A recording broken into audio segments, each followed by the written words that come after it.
मरुदम मिट जाए गम, बोलो सुबह शाम, हरे कृष्णा हरे राम, हरे कृष्णा हरे राम, हरे कृष्णा हरे राम, हरे कृष्णा हरे राम। दम मरुदम मिट जाए गम, बोलो सुबह शाम, हरे कृष्णा हरे राम, हरे कृष्णा हरे राम, हरे कृष्णा हरे राम, हरे कृष्णा हरे राम। तू तुरु तुरु तुरु तुरु ए तुरु तुरु तुरु तुरु तुरु रा।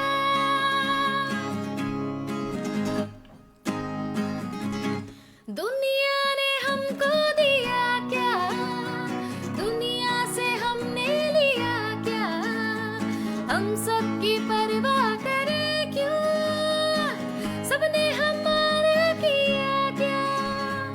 आ, आ, आ, दम Marudam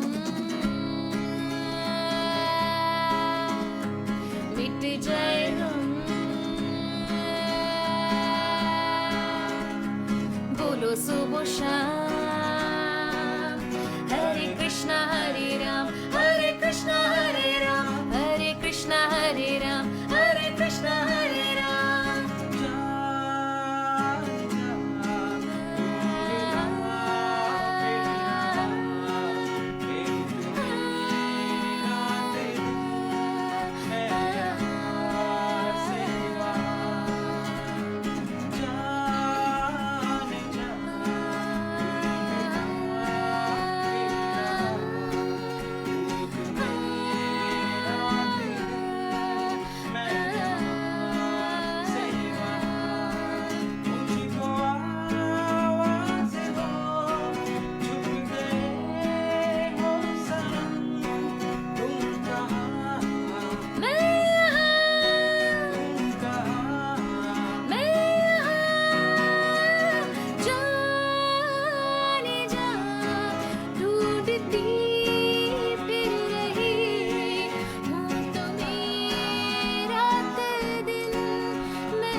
Hello and welcome to this special broadcast of Indo-Thai News Channel and welcome to एक कहानी with Mayuri.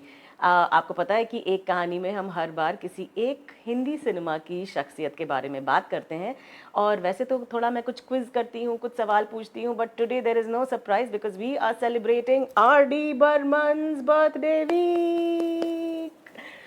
So we are going to be talking about R.D. Burman, his music, his magic and why he is such a genius. Javed Akhtar ने कहा है कि time is extremely kind to great people and I think that holds so true for R.D. Burman क्योंकि जैसे जैसे समय बीतता जा रहा है R.D. Burman का संगीत और भी ज़्यादा मशहूर होता जा रहा है। त्रिपुरा की रॉयल फैमिली में जन्मे एस.डी. बर्मन और मीरा बर्मन के सुपुत्र संगीत की गोद में पैदा हुए और संगीत की गोद में ही बड़े हुए। जब वो पैदा हुए तो जब बच्चा रोता है पैदा होते ही तो एस.डी. बर्मन कहते हैं कि व्हेन ही वाज क्राइंग वो जो सुर जो लगाया उन्होंने रोते वक्त वो था प का, इसलिए उनका नाम उन्होंने प्यार से रख दिया पंचम। To call him a child prodigy would not be an exaggeration. ये अतिशयोक्ति नहीं होगी कहना कि बचपन से ही R.D. बर्मन ने अपने संगीत का उनका जो हुनर है वो दिखाना शुरू कर दिया था। 9 साल की उम्र में उन्होंने अपने पिताजी को एक धुन सुनाई। पिताजी को धुन इतनी अच्छी लगी कि उन्होंने देवानंद की फिल्म फंटूश में उस धुन का इस्तेमाल किया। आप जानते हैं वो गाना कौन सा था? वो गाना था ए मेरी टोपी पलट के आ, ना अपने फंटूश को सता। ये जो गीत है ये एक्चुअली कहते हैं कि कंपोज मतलब उसकी जो ब्रॉड धुन है is actually made by R D Burman which S D Burman then used in the film Funtoosh. Matric fail करने के बाद पर मैट्रिक जब तक वो 9 साल के थे और जब 9 साल और मैट्रिक करने का जो सफ़र था उस बीच उन्होंने जो है अली अकबर खां साहब से सरोद सीखा, उन्होंने माउथ ऑर्गन बजाना सीखा, सितार बजाना सीखा, और कैलकटा की जो है जो कि कॉलोनियल हैंगओवर में जो कैलकटा था बहुत सारा उन्होंने जो है वेस्टर्न म्यूज़िक सीखा। तो while he was learning a lot of classical music via Sarod and via Ali Akbar Khan Sahab, he was also getting influenced by all the Western music that was played in the clubs of Calcutta. पर पढ़ाई में थोड़ा ध्यान लगता नहीं था, संगीत में रुझान ज़्यादा था, तो इसलिए मैट्रिक फेल होने के बाद वो पहुंच गए अपने पिताजी एस डी बर्मन के पास और वहाँ उनको वो असिस्ट करने लगे। ऐसा कहते हैं कि बहुत सारे गाने वो अपने पिताजी के साथ मिलकर बनाया करते थे, और ये भी कहा जाता है कि गुरुदत्त की फिल्म का ये गीत भी एक्चुअली आर डी बर्मन ने ही बनाया है, और वो गीत है सर जो तेरा चकराए या दिल डूबा जाए, आजा प्यारे पास हमारे, काहे घबराए काहे घबराए। तो ये जो गीत है ये भी कहते हैं कि आर डी बर्मन ने छोटी उम्र में ही अपने पिताजी के साथ बनाया। और तो और उनका माउथ ऑर्गन बजाने के skills were so good that he played mouth organ in a lot of songs of S.D. Burman, जैसे कि तीन देवियों का जो गीत है वो उसमें उन्होंने माउथ ऑर्गन बजाया। और कहते हैं कि उन्होंने दोस्ती फिल्म, कहते नहीं है एक्चुअली दिस इज़ ट्रू, कि दोस्ती फिल्म लक्ष्मीकांत प्यारेलाल जी की जो फिल्म थी दोस्ती, उसमें भी आर डी बर्मन ने माउथ ऑर्गन बजाया। So you can imagine even not just his father but also the other composers were actually taking R.D. Burman and asking him to play mouth organ because of his mouth organ skills. They were so fantastic. वो काफ़ी साल तक अपने पिताजी को assist करते रहे और फिर फाइनली उनको अपना खुद का ब्रेक मिला फ्रॉम महमूद्स फिल्म छोटे नवाब। उसके भी कई गाने जो है बहुत अच्छे थे और काफ़ी एक गाना बहुत मशहूर हुआ जो कि है घर आजा घिर आए बदरा सावरिया। ये जो गीत है ये बहुत पॉपुलर हुआ। लेकिन आम तौर पर क्या होता है, जो बहुत ही फेमस पिता पुत्र जोड़ी होती है अगर, या पिता जिनके पिताजी बहुत मशहूर होते हैं, उन बच्चों को सक्सेस इतनी आसानी से नहीं मिलती। तो आर डी बर्मन जी के साथ भी यही हुआ। उन्होंने छोटे नवाब का संगीत बनाया और संगीत बहुत ही बेहतरीन था, लेकिन लोग ये बोलने लगे कि भाई लगता है कि ये संगीत तो एस डी बर्मन ने दिया है और पिताजी इज़ एक्चुअली हेल्पिंग बेटा टू मेक म्यूज़िक, और उनके जो है टैलेंट को और उनकी जो है मेहनत को दरकिनार कर दिया गया। तो आप सोचिए छोटे नवाब के बाद 4 साल तक आर डी बर्मन के पास कोई काम नहीं था, उन्हें कोई फिल्म नहीं मिली। फिर से जब एक फिल्म मिली तो वो थी फिल्म भूत बंगला। उसका भी, उसमें ना तो उन्होंने एक्टिंग करी पर उसमें संगीत भी दिया। उसका भी जो है ट्विस्ट वाला गाना was extremely popular, which is actually inspired by western song, but still nevertheless he kind of made it Indian in a very fantastical way. जो the big break that he got was from the film Teesri Manzil. तीसरी मंजिल में उन्होंने जो है ऐसा संगीत दिखाया और इतने तरह तरह के उन्होंने जो है संगीत का जो है प्रदर्शन किया कि उसके बाद किसी के मन में कोई शंका नहीं रह गई कि R D Burman is actually here to stay. Not only, and then after Teesri Manzil in 1971 R D Burman gave music for 12 films. Can you imagine? 1971 में एक ही साल में उन्होंने 12 से 13 फिल्मों में संगीत दिया। उसमें से एक जो गाना था विच इज़ दम मारो दम, वो जो है बिना का गीत माला में पूरे साल नंबर 1 पोजीशन पे रहा। In fact that song became so popular कि देवानंद को जो है वो गाना फिल्म में से कम करना पड़ा, थोड़ा हटाना पड़ा, क्योंकि उनको लगा कि ऐसा ना हो कि ये गाना जो है it takes over the film itself. 1971 में जब मैं रिसर्च कर रही थी, मैंने देखा कि 1971 में उन्होंने हमें कौन कौन से गीत दिए। So just listen to the list of songs that he gave us in just 1 year. Okay, एक है आज उनसे पहली मुलाकात होगी, फिर होगा क्या क्या पता क्या खबर। एक ये, फिर गुलाबी आंखें जो तेरी देखी, दिस, देन रात कली एक ख्वाब में आई और गले का हार हुई, देन किस लिए मैंने प्यार किया, दिल को यूं ही बेकरार किया, फिर रुत है मिलन की साथी मेरे यारे, देन कितना प्यारा वादा है इन मत वाली आँखों का, फिर रूप रे तेरा जिसने बनाया, कहीं मिल जाए तो हाथ चूम लूं।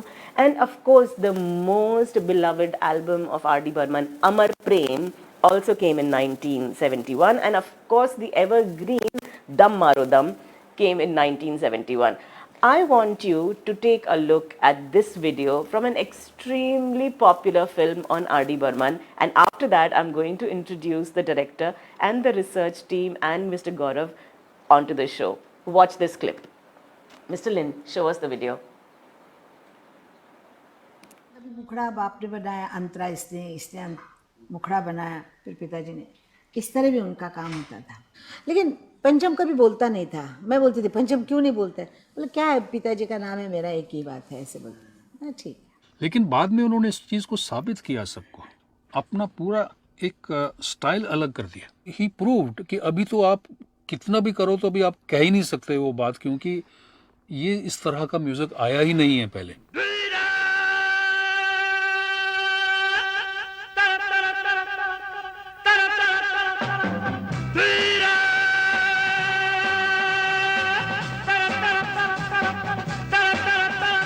मुझे याद है बचपन में जब उनका गाना आया था, दुनिया में लोगों को अपना देश का, और उनकी आवाज़ में हम लोग बच्चे उनकी दुनिया में हा, तो वो सबको शौक था, क्योंकि इतना अनयूजुअल उनकी वॉइस थी, उनकी रेंडरिंग इतनी अनयूजुअल थी।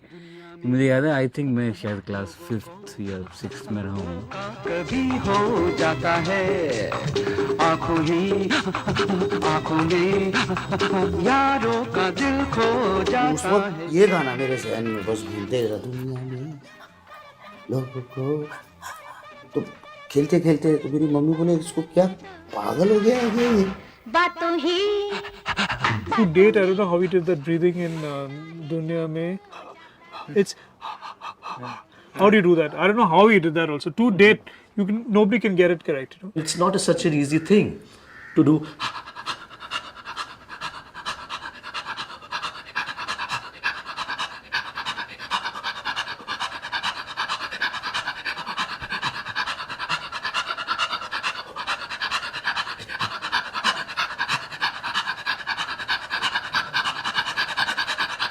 I mean, he used to do like this for minutes. R.D. Burman का जो जीवन है वो किसी फिल्मी मूवी से कम नहीं, you know, it is full of lots of ups and downs. While you know, he was spending his childhood in Calcutta, and he was learning classical music. He was getting inspired by Western music as well, because he was going to all these clubs of Calcutta. And उनके पिताजी जबकि इतने बड़े संगीतकार थे, लेकिन उनको अपना नाम कमाने में और अपनी पहचान बनाने में बहुत वक्त लगा उनको। He really had to prove himself very time and again. तो उन्होंने छोटे नवाब बनाई, उसके बाद 4 साल तक उनके पास कोई काम नहीं था, और वो जो है वेट करते रहे कि उन्हें उनका नेक्स्ट ब्रेक मिलेगा। भूत बंगला करी, उसके बाद भी कुछ ऐसा नहीं हुआ। तीसरी मंजिल में finally it was Nasir Hussain who showed faith in R D Burman, पर वो भी उनको इतनी आसानी से, ये जो फिल्म है वो इतनी आसानी से उनको नहीं मिली। आपको पता है उसके पीछे भी इतनी बढ़िया कहानी है। तब जो समय था वो शंकर जयकिशन का समय था। तीसरी मंजिल नासिर हुसैन बनाना चाहते थे देवानंद के साथ, लेकिन Devanand got a little busy with, and Devanand was of course he was convinced, he was fine with R.D. Burman coming on board and giving music for तीसरी मंजिल। लेकिन देवानंद जो है गाइड में बिजी हो गए और उन्होंने जो है बीच में फिल्म उनको जो है ड्रॉप करनी पड़ी। तो अब क्या करते, R.D. बर्मन को जो है फिर से जो है पिच करना पड़ा नासिर हुसैन को to our dear Shammi Kapoor. Shammi Kapoor he said कि ठीक है, I am open to I'm open to getting R.D. Burman for my film, but I'll do a sitting with him। तो उन्होंने जो है एक R.D. बर्मन के साथ सिटिंग करी और फिर उसके बाद उन्होंने जो है जब वो कन्विंस हो गए कि R.D. Burman basically R.D. Burman had to give an audition to basically get a film for तीसरी मंजिल। Now I am extremely excited to introduce you guys and bring onto this live a national award winning director, Mr. Brahmanand Singh, who has made a film totally out of love from on Pancham, which is called Pancham Unmix। Let me get him online. Give me a second, stay with me।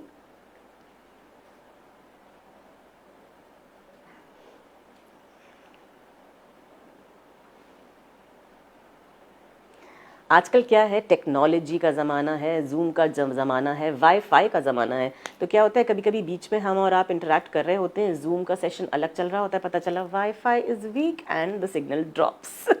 तो while technology is fantastic, we are able to connect with each other on different geographies, different time zones, but at the same time कभी कभी ये technology भी हमको जो है हमारे पाँव के नीचे से जो है कारपेट खींच लेती है, एंड देन वी आर कि अब क्या किया जाए। तो तीसरी मंजिल का जब ऑडिशन हुआ तो सबसे पहला गाना जो R.D. बर्मन ने सुनाया टू शम्मी कपूर वाज दीवाना मुझसा नहीं इस अंबर के नीचे आगे है का। तो इससे पहले कि ये धुन कंप्लीट कर पाते, शम्मी कपूर ने कहा भाई ये तो बंगाली फोक म्यूजिक है। ये मुझे पता है। R.D. बर्मन बहुत परेशान हो गए, उन्होंने कहा my goodness, this man sitting in front of me is a devil, he knows all kinds of music. And then he belted out ओ मेरे सोना रे एंड आजा आजा, एंड शम्मी कपूर सेड आप ऑडिशन में पास होते हैं। All right, so we finally, the link, we are all connected, Mr. Lin, we are connected, fantastic. All right, so let's bring on board Mr. Brahmanand Singh, a national award winning director, and Gaurav Sharma, who's done research for the film Pancham Unmix. Hey Gaurav, hi Brahmanand ji. Hi Mayuri, hello viewers. Hi Gaurav, how are you? All good, all good. So Gaurav, tell me, so what is this? What is this magic of R.D. Burman, which is still keeping the audiences alive, and we are still jiving to his music? What is the secret, the magic portion? Yeah, so बहुत interesting सी बात है. I mean, a lot of people are great musicians, great composers. Yeah. And R.D. से पहले भी, R.D. के बाद भी बहुत अच्छे लोग आएंगे, बहुत अच्छे composers होंगे. But there was this X factor that he had something extra in him. He had something spectacular about him. Yeah. Which possibly nobody else had. And I mean, एक टाइम था ऐसा जब हमारे जो स्कूल्स कॉलेजेस के बच्चे थे, they never used to listen to Hindi film music, बड़ा वो देवदास टाइप गाने होते थे, सैड सॉन्ग्स वगैरह. That's right. और फिर जैसे जैसे हिंदी फिल्म हीरो बदला एंड 70s आया, and R.D. Burman walks in with this fantastic, all elements of world music thrown in. Correct. With a completely new vocabulary. You spoke about the Shammi Kapoor incident. It was a Nepali folk song. Right. तो कैसे folk को western के साथ mix करके Correct. एक नया ही तरीके का म्यूजिक बना. Correct. जो कॉलेजेस में एंटर हुआ. Correct. आज तक colleges में बज रहा है. I mean, if you go to campuses, Correct. there is a folder dedicated to R.D. Burman songs. So I think there is always this X factor, and I think he was a fantastic human being. Yeah. That really makes him memorable. या और वही मैं सोच रही थी, पता है कि कॉलेज के स्टूडेंट्स बदलते जा रहे हैं, जनरेशन्स बदलती जा रही हैं, लेकिन कोई भी कॉलेज फेस्ट जहाँ पे दम मारो दम गाना ना बजे ऐसा तो हो ही नहीं सकता. आई थिंक एवरी प्यार कॉलेज हमें किस मोड़ पे प्यार लेना है, हमें सामने एवरी जाना है, हॉस्टल. बचना है हसीनों. That's right, that's right. Absolutely. But Gaurav, what is it that you आपकी जर्नी कैसे शुरू हुई, you know, towards making this film and towards doing this research? So this is so I bumped into Brahma. मैंने ब्रह्मा का एक ब्रह्मानंद सिंह जो film के director हैं, उनका जी. एक इंटरव्यू मैंने टाइम्स ऑफ इंडिया में पढ़ा था, and ji. I was way too young those days, and Brahma और मैं मिले, हमने सोचा आधा घंटे की एक मीटिंग करते हैं, जी. just so that he gets comfortable with me, I can talk to him about his vision for the film. जी. और वो मीटिंग हमारी 3-3.5 घंटा चली, और आज जब इस बात को हो गए हैं लगभग 12-13 साल, जी. Brahma and I, we've stayed connected, and that's how I started working with him on the film. Right. And I mean, just like we are lucky to have R.D. Burman, to be have born Yeah. in India and to have enjoyed his music. Right. I would say R.D. Burman is also lucky, and his fans are lucky that a filmmaker like Brahmanand has made the film. I totally Otherwise, agree. हमारे यहाँ जो documentaries की परंपरा थी, जी. वो कुछ खास अच्छी है नहीं. I पहली totally बार एक agree. इंटरनेशनल फॉर्मेट की फिल्म इंडिया में बनी, और we are so happy that you know, somebody as intelligent and a visionary like Brahma could do it. Absolutely. And of course the subject was so beautiful. Absolutely. Okay, we have Brahmanand Singh ji online. Hi sir, finally we get you online. Yes. We're playing hide and seek. Playing hide and seek, absolutely. Thank you so much for taking out time, sir. Thanks a lot for joining us in this session. So please tell us, what is, you know, Gaurav and I, we were just discussing that, what is it, you know, what is that magic potion, what is this about, you know, R.D. Burman's music, कि इतने साल हो गए हैं and people are still jiving to his music. वही तो हम समझने की कोशिश कर रहे हैं, है ना? वही हम समझने की कोशिश कर रहे हैं कि क्या है वो चीज जो 50 साल पुरानी जो कंपोजिशंस हैं, जी. वो आज भी रेडियो पे, एफएम पे, हर जगह वही बज रहे हैं. कोई कराओके गाता है तो 50% of the tracks are still Pancham da. यही महबूबा और अमर प्रेम और हरे रामा हरे कृष्णा और ये सब गाते रहते हैं. तो वो क्या मैजिक है. Not only that, I would say that, and that is what I'm trying to understand through the new series that I'm working on, Pancham Legacy, ki what is it that even the millennials, even the X generation, Y generation, Z generation, जो भी है, 20 साल के बच्चे, 25 साल के बच्चे, जो जिनको पता भी नहीं है कि ये गाना R.D. बर्मन ने कंपोज किया है, उनका भी फेवरेट गाना वो है. तो that as a pattern gives us some indication that there is something in that music which is so magical, which is so universal. We often talk about it, which we will talk again probably. Gaurav will explain it better. How, you know, international organizations, they are using commercials with R.D. Burman tracks, and why is that happening?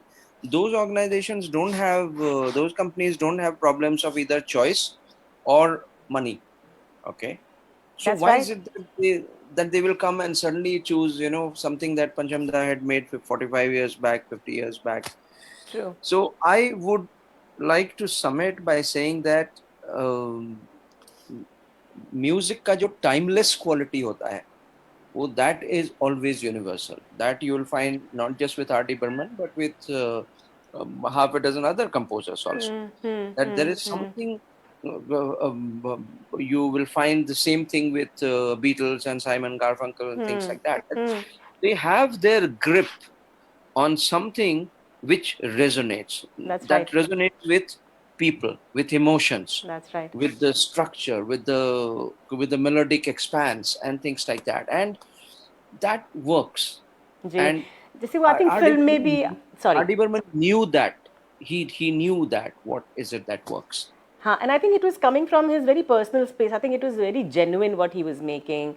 Everything that was, जैसे आप, you know, film में भी there is this there is this portion where Gulzar साहब says that वो समय ऐसा था जहां हम खुद की तलाश कर रहे थे, खाली संगीत की तलाश नहीं हो रही थी पर खुद की तलाश हो रही थी, और तभी अच्छा जब काम तभी अच्छा होता काम है वैसे ही होता है मेरे ख्याल से। जी। अच्छा काम So कभी भी होता है। should we see that clip? Should we see that clip Yes. from the film? Yeah. Yes. Mr. Lin, can you please play video 4 for us? I went for that sitting in the morning. थोड़ा early पहुंच गया था, बोले मैं नहा के आता हूँ, तू जरा बैठ थोड़ा. So I took out the guitar and I started, warming up.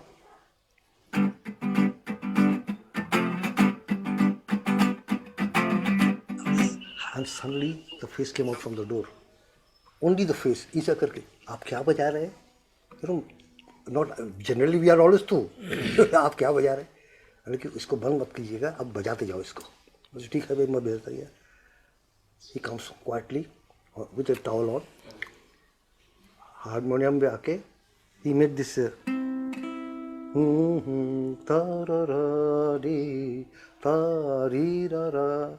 कहने का मतलब यह है, गाने का मुखड़ा नहीं बना, गाने का एंड बनाया. I would like to see any other composer do this. चांद चांद तेरा आ जाएगा, चांद चांद, ये खत्म होगा. अच्छा मुखड़ा मैं बनाता हूँ. सो ही गोज फॉर हिज बात. मैं बजाते गया और कुछ बजा रहा था. सर मिल गया. अरे क्या मिल गया? बाथरूम से आवाज आ रही है, मिल गया. मतलब गाने का मुखड़ा हो गया उसका. So he comes out, he sits, rushes onto the way, half wet, and hair all disarray absolutely, and he ना घर है ना ठिकाना, मुझे चलते जाना है, बस चलते जा. कई बार ये हुआ कि कॉम्पोजिशन बनाई है तो तेरा थोपड़ा मेरे सामने आ गया. This is how he would tell me. और मुझे लगा ये जो असिस्टेंट्स को कह देता था, शॉपन थे, असिस्टेंट शॉपन चक्रवर्ती, ये अलग रख दे ये गाना, ये कोई नहीं लेगा, वो उसी क्या वही लेगा, वही लिखेगा, उसी की पिक्चर में फिट होगा, इसे अलग कर दो. This which I think was a very big compliment, and we shared I think the best of the years together while growing up. एक एम्बिशन होती है उस जमाने में भी, जब आप काम की तलाश नहीं, जब आप अपनी तलाश कर रहे हो. एक राह रुक गई तो और जुड़ गई, मैं मुड़ा तो साथ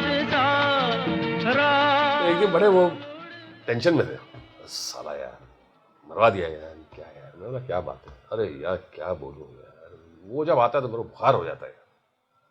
बोला कौन आता है? बोला यार इसका गाना बनाना पड़ता है तो मेरे को 10 दिन पहले बुखार रहता है और 10 दिन बाद तक रहता है, लेकिन सारे का म्यूजिक अच्छा बन जाता है यार. अरे मैं बोला कौन आ रहा है? बोलो वो गाली दे, गुलजार आ रहा.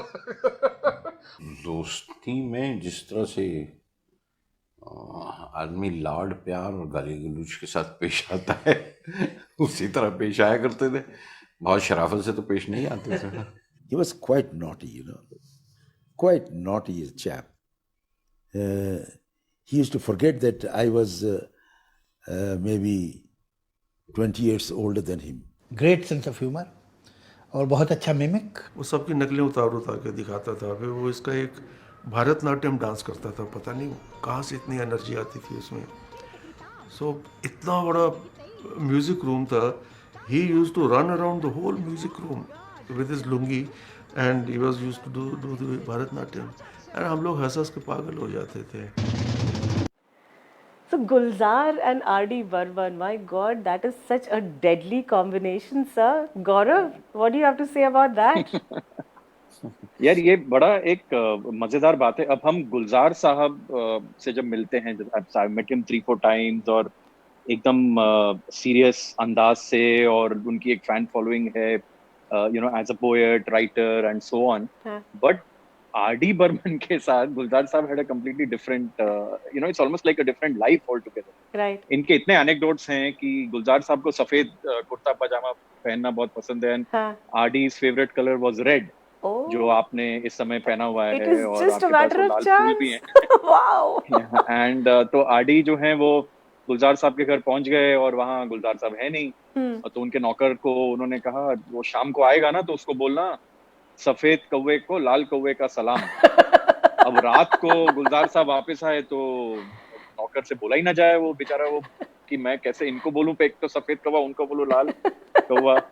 या कभी दोनों कार से स्टूडियो की तरफ जा रहे हैं तो सिग्नल पे आरडी अपना शीशा नीचे करके ही विल टेल गुलजार साहब की शीशा नीचे करो, मैं तुमको गाना सुनाता हूँ। और बीच में एक गाड़ी है वो भी सुन रहा है, उसको भी कह रहे हैं कि तुम अपना शीशा, उसके थ्रू वो गाना सुना रहे हैं हाँ. कि जब तक मैं स्टूडियो पहुंचता हूँ तो मुझे कोई लिरिक्स दे दो, give me something so that I can not forget it. तो that's how their equation was. Beautiful synergy जिसे हम बोलते हैं, 1 and 1 is 11 or not 2 really. That's how it was. And I think the beauty was also that it was a completely contrasting personality, complete contrast. Like he was literary, he was serious. Yeah.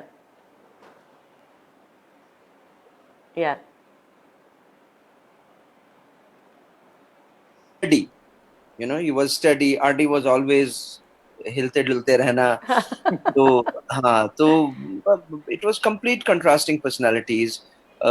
Creativity was one thing that I think synergized them completely, and I think together जो एक बाद में भी, I don't know if you have that on your list or not, but जो काम किया दिल पड़ोसी है जी, जो एल्बम जो बनाया जी, उसको ये दोनों मिलकर के फालतू का काम कहते थे कि चलो अभी चल करके कुछ फालतू का काम करते हैं।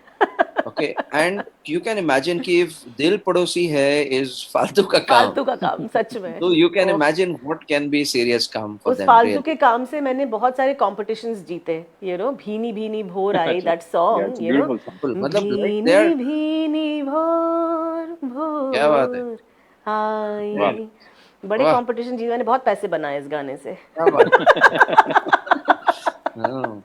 I think also percussion. Ji Gaurav, sorry. नहीं, just quickly, दिल पड़ोसी है. So for the viewers, I just want them to know they should listen to this with some headphones. जी. इतनी crisp sound, इतना clear sound एक instrument का, and you will be surprised to know this was recorded in a makeshift studio in Churchgate in Mumbai. Oh really? HMV का, और वहां पे बाहर traffic का साउंड आता था, ये लोग जोर से असिस्टेंट जो है खिड़की को पकड़ के रखते थे कि बाहर से कोई डिस्टर्बेंस ना आए। हाँ, क्योंकि वो और ऐसी एल्बम लूज था, वो खिड़की थोड़ा लूज हो गया था और बाहर साउंड आता था। फिरोज शाह मेहता रोड पे, फोर्ट पे, चर्चगेट के पास फोर्ट में, और इतना प्यारा इसमें साउंड है। There is, I mean, Indian audiences have not heard a more beautiful and rich album being played live. I instruments totally agree. Also the kind of sounds that he has managed to use in this, the ship ka sound, वो सब पानी, natural. Those are mind blowing experimentations. I think it is in रिश्ते बनते हैं, that song I think उसमें उन्होंने use किया है। इसमें कई, जैसे बीनी भीनी भोर में भी शुरू में सुबह का बिल्कुल बहुत, मतलब ए जिंदगी यूं मिली, उसमें बोट का साउंड है। फिर जिंगल बेल्स वगैरह वो पूरा एक पार्टी का उसमें है, रात क्रिसमस की थी। हाँ, बड़ा मजेदार, बहुत अच्छा गाना है वो भी। तो हम सर आप बता रहे थे कि दोनों की इतनी कॉन्ट्रास्टिंग पर्सनालिटी, वन वाज थिरकते हुए हमेशा, and how also in his songs also how he used percussion कितनी अलग तरीके से, मतलब वो छोटी सी ढोलकी का उन्होंने, मतलब बैक रिदम को उन्होंने किस तरीके से फ्रंट में उसको प्लेस करके, it used to just sound so different. And I was watching this clipping about how he made वो तेरे बिना जिया जाए ना का जो उसमें जो एक हिस्सा है, इट इज़ ब्यूटिफुल, मतलब इट्स माइंड ब्लोइंग जिसको कहते हैं, आजकल तो यूं ही लोग माइंड ब्लोइंग कहते हैं, but this is all seriously mind blowing. And should I share that clipping also from the film पंचम अनमिक्स? आई थिंक वो देख लेते हैं, उसके बाद परकशन के बारे में भी थोड़ी बात करते हैं, चर्चा करते हैं। जी मिस्टर लिन, वीडियो 5 प्लीज।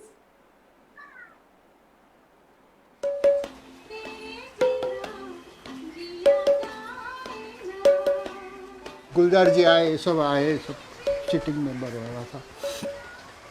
एक अच्छा गाना बनाते, एक अलग टाइप का। कहा तू सुबह आके बजा रहा था, क्या बजा रहा था? बोला ये ऐसा कॉर्ड में ट्राई कर रहा था ना, ऐसे कॉर्ड में बजा, देख मैं कॉर्ड बोलता हूँ।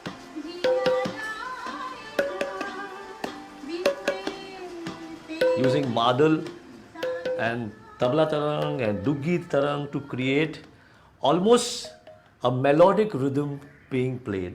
Tana, tana, and they are changing to the note of the song.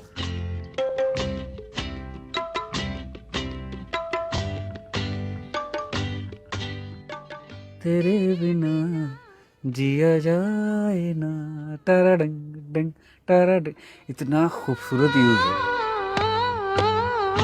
तेरे बिना जिया जाए ना, डरडंग डंग डरड, इसके बिना गाना पूरा ही नहीं होता है. जिया जाए ना. Rhythm is normally played by tabla, dholak, bongo, conga. He is one guy who has used the guitar as the rhythm, the main rhythm, and the others at the back, where he's created the guitar playing maybe just one chord, but that chord is like the sum of the song, where it, like almost like the dha on the tabla. You could say dha, tinnak din dha, tinnak din dha. So the dha is the position of the guitar. So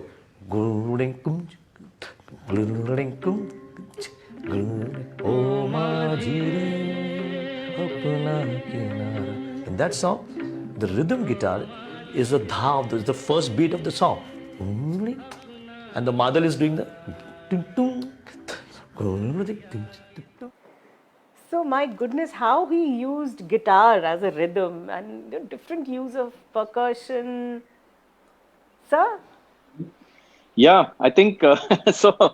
R D Burman के पास जो लोग रहते थे, मेरे ख्याल से वो बड़ा, उनको मजा तो आता ही होगा, लेकिन एक हल्की सी टेंशन भी होती होगी कि वो कोई ऐसा कुछ भी, कोई आदमी कोई गलत इंस्ट्रूमेंट बजा दे, कोई गार्गल कर ले, कोई भी बॉडी साउंड निकाले, तो RD would use that also. You know, he didn't believe in the hierarchy of instruments. You know, there always used to be a hierarchy of instruments. Like a santoor was always an accompaniment. Santoor was never the main instrument. Right. But RD's one of his very close friends, Pandit Shiv Kumar Sharma, वो एक ऐसे शख्स हैं जिनकी वजह से santoor became what santoor is today, and RD also gave it a lot of prominence. तो जैसा आपने कहा साइड रिदम्स जो होते थे उनको सामने लेकर के आना. मैं आपको एक बहुत इंटरेस्टिंग एग्जांपल दे सकता हूँ. एक लड़का लंदन से आया था, young boy, he had NRI boy, he had come from London, और वो मुंह से आवाजें निकालता था डिक चिंग डिक चिंग डिंग चुंग चुंग करके.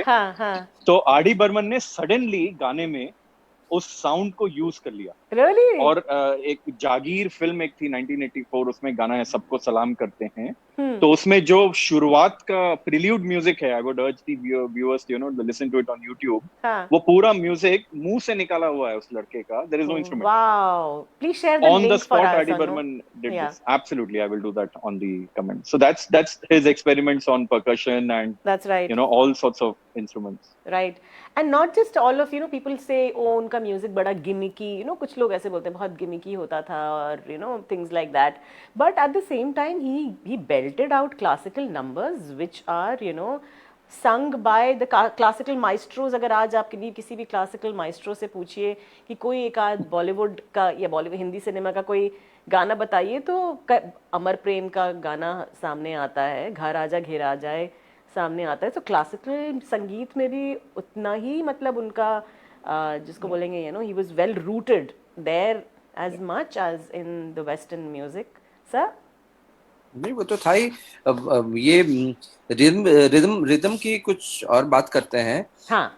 जो एक जो तौफिक जी कुरैशी ने बहुत उसको एक्सप्लेन किया है कि melodic rhythm, you know, and rhythmic melody से तो हम सब अवगत हैं, मगर rhythm as a melody, I think some people had used it. It's not that it was completely unused, and I'm not talking about just Indians, I'm talking about Westerners also. But I think the way he has used rhythm as a melody is something which is unseen before. And I also feel that it would happen because he could see it. He could catch hold of rhythm. You see, if you, I mean, there can't be greater rhythmic examples than nature. Okay, everything in nature is so rhythmic, right from your heart. Heartbeat is so rhythmic. Yeah. When it's fast, it's super rhythmic. When it's slow, it's still rhythmic. Heart rests twice between two beats. So it works once and rests twice. Okay, that's a simple equation. जहाँ पे ये equation गड़बड़ हो जाता है, वहाँ stress होता है, ये होता है, वो होता है. So so to think of rhythm all around, you will find rhythm everywhere. And the moment you lend your ear, जैसे टैप से अगर पानी गिरता है तो उसमें भी एक रिदम है. The intervals will be exact. I mean there are no two drops जिसमें interval same नहीं होगा. तो हर चीज अपने रिदम पे चलती है. And he had this uncanny ability to grasp that. I think we all see that, we all hear that, but it doesn't occur to us कि हम उसको अपने आर्ट में कैसे पिरो सकते हैं. And I think he did that. जैसे सेब एप्पल जो है सबके सिर पे गिरा. Yes. For Isaac, it took an Isaac Newton to understand gravity. what it means. जी बिल्कुल. So again, so coming to classical music, I mean the range was just phenomenal. Also, let's talk about that range from classical music to cabaret. मतलब he belted out everything, which is your. See, I think. Carry on. I would just say that आपने बहुत classical music का जैसे नाम लिया तो classical music में दो चीजें होती हैं जो अलग अलग चलती हैं, एक बहती हैं. एक होता है ट्रेडिशन और एक होता है कन्वेंशन. आर.डी. बर्मन ने कन्वेंशन को तोड़ा और ट्रेडिशन में रहे वो. एक्चुअली अगर आप 1942 तक देखें तो उनके रूट्स बहुत स्ट्रॉन्ग थे. But what he did really was he was breaking the convention. In fact और हमारे रूट्स में ये है इंडिया में. I mean it's an irony कि रविंद्र संगीत अगर आप देखते हैं तो Tagore has played with the ragas but उसके बाद रविंद्र संगीत से हमने खेलना कहीं ना कहीं बंद कर दिया था जब तक बर्मन्स नहीं आए. और अब of course this has become a fresh form of music with its own fusion and experiments. So classical music का the best example if you ask me are so many of the songs. For example, जाने क्या बात है एक इतना प्यारा गाना है. बिल्कुल. और आज भी कैंपसेस में it's a very very famous song among students. हालांकि लोग सोचते हैं कि बच्चों को शायद ये बहुत गाते हैं. म्यूजिक कंपटीशन में गाया जाता है. और उस गाने की खास बात यह है कि लता जी जिस तरह से उसे गा रही हैं, it's a very very classical. But पीछे जो इंस्ट्रूमेंटेशन उसको सपोर्ट कर रहा है दैट इज इंक्लूडिंग ड्रम्स, वो मॉडर्न है, गिटार, वो जो एक फ्यूजन है. So, जो फ्यूजन हम आज देख रहे हैं, जो एक अभिजीत पोहंकर कर रहे हैं बहुत with rhythm. Now Ajit comes from a background where he's seeped into music, so it comes from a sphere of knowledge. It's not कि चलो हम कुछ भी बजा रहे हैं, oh man I'm doing this, no, he comes from rooted. His father is learned, seen, he understands music, and then he is experimenting. So it works in a different way, and I feel that in the same way R.D.'s experimentation, he was a huge experimentation guy. Okay, every third thing that he did was an experimentation, but it came from not a sphere of ignorance. It came from a sphere of understanding. So he understood tradition and then he broke it. वही जो कहते हैं ना कि rule तोड़ने के लिए पहले रूल पता तो होना चाहिए. Correct. फिर तो आप रूल तोड़ेंगे. समझ में आनी चाहिए. तो और ये सिलसिला सदियों से आते रहा है. जो कोई भी even in the Indian classical segment, अगर किसी ने भी एक नया राग बनाया जो उनके नाम पे पड़ गया, मियाँ की टोड़ी. अब मियाँ की टोड़ी के पहले Todi was not like that. There was something which Tansen did which got known as मियाँ की टोड़ी, मियाँ की मल्हार. वो सब एक्सपेरिमेंटेशन तो वहाँ भी चल रहा था. बिल्कुल. So because the experimentation was such that it worked, so he could break the tradition by adding something so beautiful. He fused so many different rags. Now that kind of fusion, अगर आपको समझ नहीं है तो वो बेसुरा लगेगा. ठीक है. और अगर समझ है तो वो बहुत खूबसूरती से ब्लेंड हो जा सकता है. The way you arrange it. Ravishankar जी जब रागमाला जब बजाते थे या अभी भी जो भी बजाते हैं, तो Ragamala is not a very simple thing. How to move from one rag to another with similar notes is a huge responsibility. ये 3-4 मिनट में आर.डी. बर्मन ने किया. जी करेक्ट, छोटे छोटे कॉमेडी, यस बिल्कुल। अब रहना बीती जाए is apparently two हाँ, right, एक रहना बीती जाए, हाँ टिंग टिंग टिंग हाँ, वो शाम भी सेम रहना बीती जाए, राइट, बोला। हाँ तो ये मतलब या तीन सिंपल टिंग से करेक्ट, आप एक राग से दूसरे राग में चले जा रहे हो, चले वो गए, भी टोटली मतलब फ्रॉम टोड़ी टू खमाज। जी, हाँ it's not humanly possible to do this kind of a beautiful transition, क्योंकि और सुनाई भी उतना ही मधुर दे, वो चीज उतनी ही मधुरता के साथ, हाँ बिल्कुल बिल्कुल। So let's should we quickly go and see another snippet from the film which talks about his his range from classical to cabaret. Let's see clip number 6.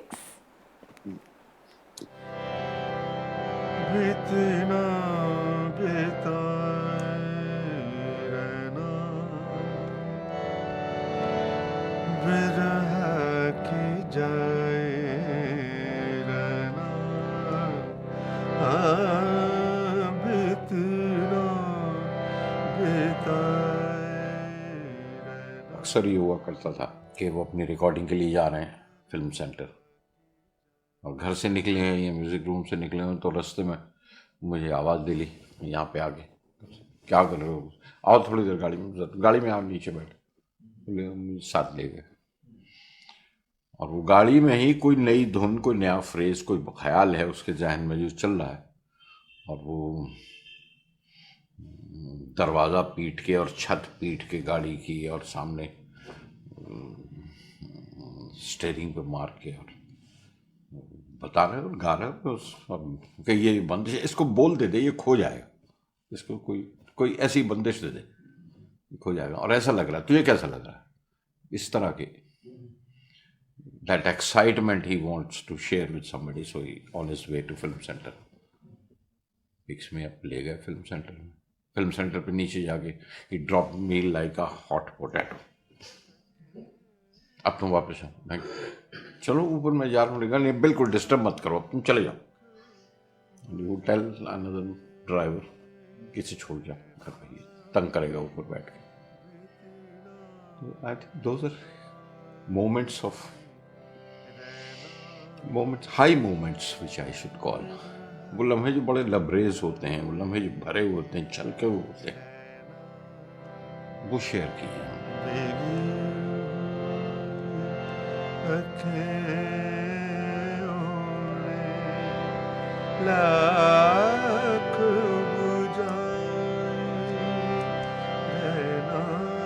I've shared those impatient moments with Pancham।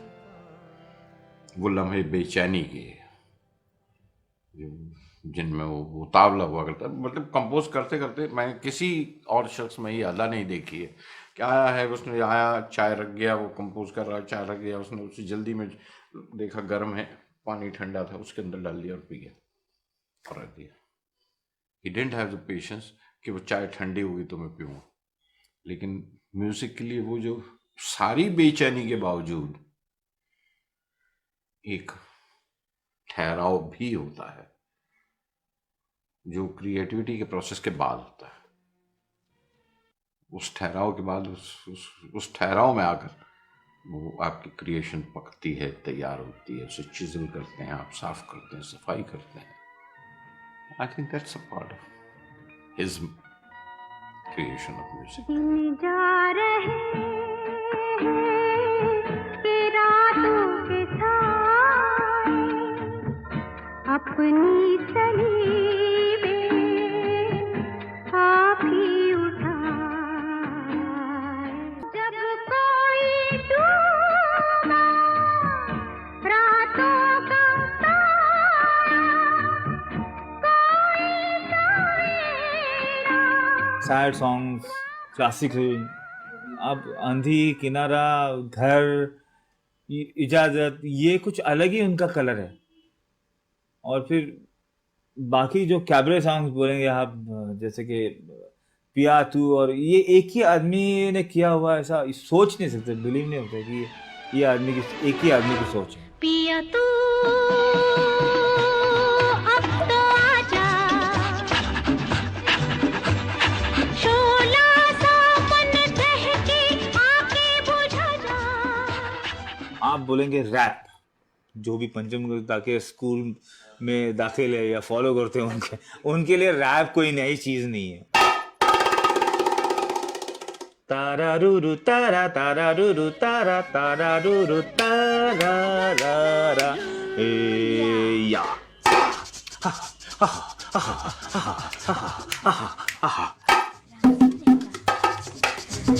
मेरा नाम है शबनम, प्यार से लोग मुझे शब्बो कहते हैं। तुम्हारा नाम क्या है? मीना, मीना, अंजू या मंजू? मीना, मीना, अंजू, मंजू या मधु। In those days, wherever R.D. Burman was there, you came across some fabulous music.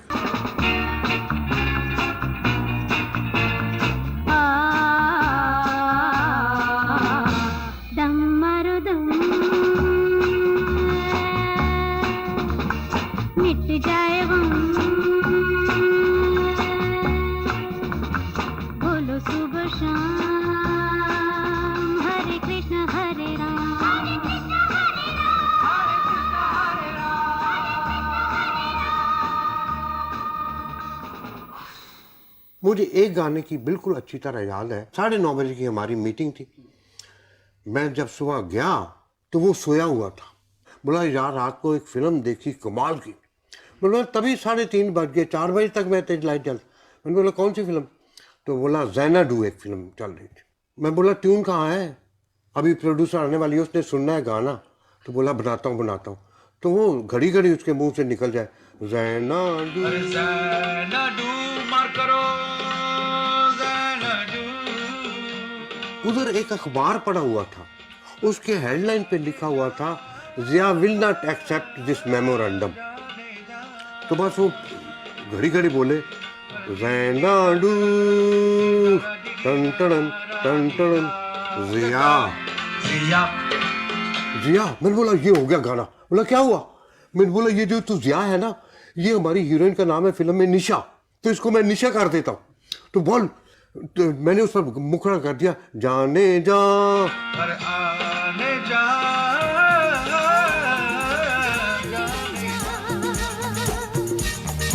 मिलेंगे दो दीवाने, बनेंगे फिर अफसाने, करेगा अपना चर्चा ये जहां। ज़ैनाडू कहाँ से कहाँ पहुँच गया। Okay, so I have a friend mister Raj and he has a question for you too. उन्होंने पूछा है कि R.D. बर्मन का फेवरेट इंस्ट्रूमेंट कौन सा था? अगर आप लोग के भी कोई सवाल हो तो please drop that question on my Facebook page and we'll ask Mr. Brahmanand Singh and Gaurav. So Gaurav, sir, what do you think? इसका जवाब मैं थोड़ा हल्का मतलब मजाक में ही दे पाऊंगा, क्योंकि सी द थिंग इज ऐसा कोई इंस्ट्रूमेंट ऐसा नहीं जो प्रोमिनेंटली आरडी के गानों में फीचर हुआ हो कि हम बोले इनका फेवरेट था। I mean he himself was a very good tabla player, sarod player. जैसे हम बेखुदी में जो गाना है उसका जो बंगाली वर्जन है जो एस डी बर्मन ने गाया, उसमें तबला बजा रहे हैं ब्रजन बिस्वास और सरोद आरडी पंचम बजा रहे हैं। क्या बात है। तो वगैरह, तो इस तरह से उनके कई माउथ ऑर्गन ये सब तो थे ही जो इनको पसंद भी थे, और कोई भी इंस्ट्रूमेंट बजा लेते थे। बिल्कुल। पर अगर मैं हल्का सा मजाक यहाँ करूँ तो R D Burman used to play his cars dashboard a lot. So that was car his की favorite. छत को, उसके डैशबोर्ड को, उसके इनफैक्ट महमूद साहब के साथ जब इनके ये बहुत हैंग आउट करते थे साथ में, रेसिंग क्लब जाते थे और क्लब वगैरह, छोटे नवाब, पति पत्नी और पड़ोसन की बात है, तो पंचम उनके साथ बैठे हैं, महमूद गाड़ी चला रहे हैं और उनकी गाड़ी को पीट रहे हैं और गाना बजा रहे हैं और एकदम महमूद, तो महमूद साहब ने एक अलग से गाड़ी लेके दी पंचम दा को कि यार तू ये तोड़, मेरी गाड़ी मत तोड़। तो आपका नया म्यूजिकल इंस्ट्रूमेंट है ये एक तरह का, और ये इंस्पिरेशन भी। ये भी एक कहानी है कि ही सेड कि यार तू बजाना बंद कर, मैं तुमको मेरी गाड़ी बर्बाद करना बंद कर, I will give you a film. So that's how he gave him a film, because ये इन लोगों का एक गैंग हुआ करता था, महमूद, आरडी बर्मन, अनवर, महमूद ब्रदर, ये सब तो just like you know young people today, they would just hang out and do crazy things. उसमें his craze was also music, Right, तो म्यूजिक right. मैं आता था. Right. I was just thinking when you spelled out that key, what could be his favorite instrument, and ji. like Gaurav said, plenty of instruments, but I think that I would feel breath was probably his favorite instrument. Oh, wow. You know, Yes. the way he has used breath in That's not right. just Apna Desh song, you know, in not just Duniya Mein, but countless songs. You know, the way he used breath, and that breath is it's always connected with a story where he used to have asthma या asthma का problem था. तो when he was a young person 10 12 14 years of age, तो doctor ने किसी ने बताया था that you swim, and he used to swim in Dhakuria Lake, अच्छा. कलकत्ता. तो they had suggested कि आप swim करो तो आपका lung power बढ़ेगा, and तो ये इन्होंने उसको इतना seriously ले लिया कि he would swim for hours. बाप रे. And one of the reasons why he had a terrific lung power हाँ. later on, asthma vanished, but the lung power remained. I think he had a tonsils operation also. He had फिर tonsil आवाज हल्की सी आवाज का पतली भी हुई. हुआ था, but there was never a shortage of, never a problem with breath. And I think the way he has used breath, like I said, and of course, you know, the way he popularized smaller instruments, starting Yes. from reso. Yes. Reso was used by musicians, but never so prominently by anybody before him. And I think Madal. Reso became a very important part of his energy instrument. I think the kind of energy that Reso adds with any percussion arrangement is mind-blowing.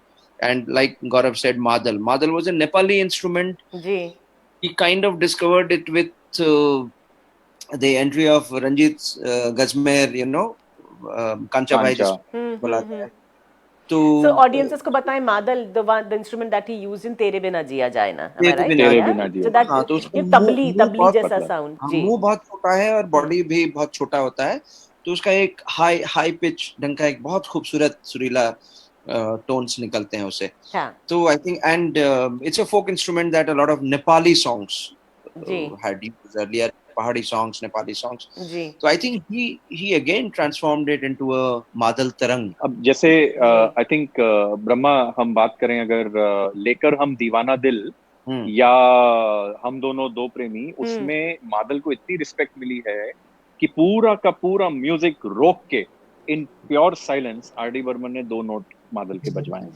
तो इतना प्यारा instrument होगा तुमसे प्यारा कौन या होगा तुमसे प्यारा कौन और लेकर हम दीवाना दिल. That is guitar, right? And yeah, and then and बीच में टुम टुम टुम. Correct. तो उस तरह का जो आवाज है वो पूरा मादल. Correct. And लेकर हम दीवाना दिल.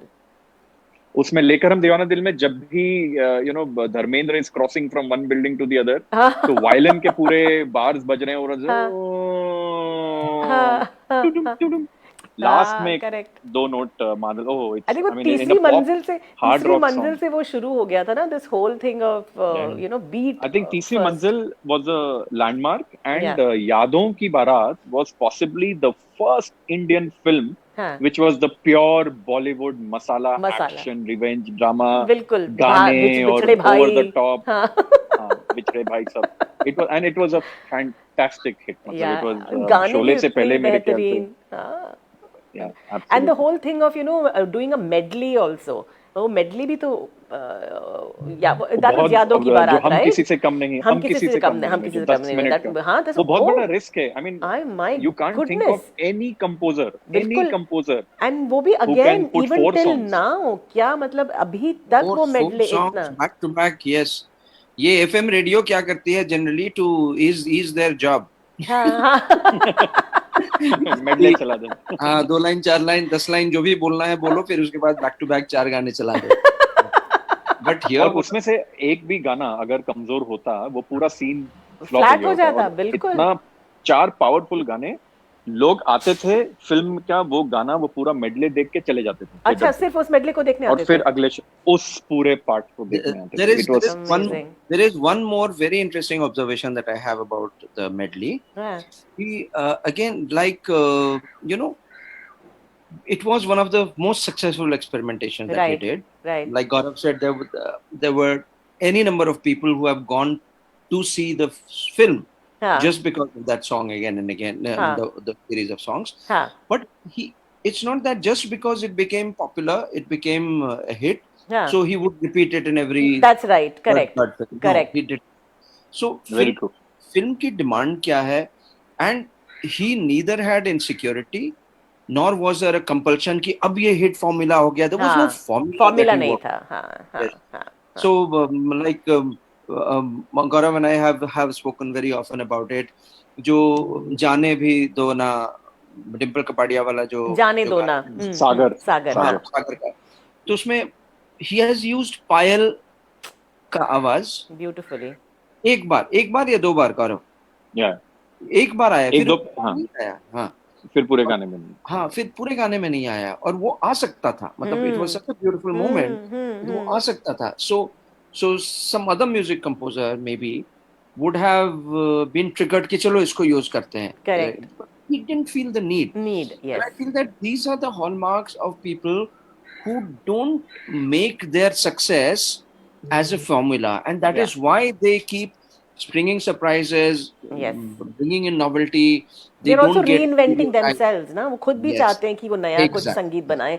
एक चाह है, एक आग है, एक एक there is that hunger, right? I mean, he has to, I think, not just prove anyone else, but prove himself कि हाँ मैं और कुछ नया संगीत बना सकता हूँ. He was not competing with anyone. I mean, R.D. Burman के एक गाने से इतने अंदर रिच म्यूजिक पीसेस हैं, एक गाने से आप 10 गाने निकाल सकते हैं. जी. और ये बाद में हुआ भी, हमारे 90s के जितने भी कंपोजर्स थे और आज तक चला आ रहा है, बिल्कुल. They all picked up one phrase, one tune और उसका पूरा गाना बना दिया. या वो तरीका जो है वो, I mean, that's part of the documentary also, like Shankar Ehsaan Loy, वो कहते हैं कि भाई a lot of our songs are inspired by the way he used to play with the notes, जो लगे सुर जो होते हैं ना, नी और नी, कोमल नी और शुद्ध नी. That's a very nice tribute which R.D. would be proud of. कि यार एक कॉन्सेप्ट को, जो थियरी हम जिसे कहते हैं, उसको लेके लोग उसे आगे बढ़ा रहे हैं. लेकिन लोगों ने as it is, I mean, not Shankar Ehsaan Loy और विशाल भारद्वाज और Rahman, but there are people who have picked up R.D.'s phrases. और एक गाने से आप 10 गाने बना सकते हो. कोई और कंपोजर होता तो वो, जैसे ब्रह्मा ने का वही पायल का, अगर आपको एक अच्छा छंद मिल गया है, आप एक गाना बना दो और फिर अगले गाने में यूज करता हूँ. पर R.D. used to use 10 things in one song, which was very so rich, extremely rich and less. Option that he had in his mind was so, such a huge range and vast that he never felt the urge or need to repeat a formula. And that's what I mean, see, the entire game of any creative person is always played between these two zones, these 2 years. And किसका space कितना किसका playground कितना बड़ा है, वो it's an abstract concept. ये है यही चेंज, मगर वो कितना बड़ा आप उसको बना सकते हो, ये आपके ऊपर है. And I think that these are the people who kept on pushing their limits without ever thinking about. I think आज हम इतनी बातें कर रहे हैं, I don't think he ever thought of any of these things. He ever analyzed his music so much. Never. अच्छा लग रहा है, सही लग रहा है, बनाओ. So I always talk about this कि there are 3 brains that we all have. One is the head, the left and right combo that we all understand very well. Right is for creativity, left is for logic, linear decision, all those things. The second is the heart brain. Heart is also is a kind of brain. And the problem with heart lives only in the moment. Okay, so this is a more mature brain. The heart lives in the moment, but there's a third brain, which is your stomach, the intestine, जिसके लिए हम सदियों से हर language में, हर culture में है gut feel. Gut feel. I went by my gut. This is considered to be the wisest of the 3 brains. So people who believe in gut and intuition is the same thing.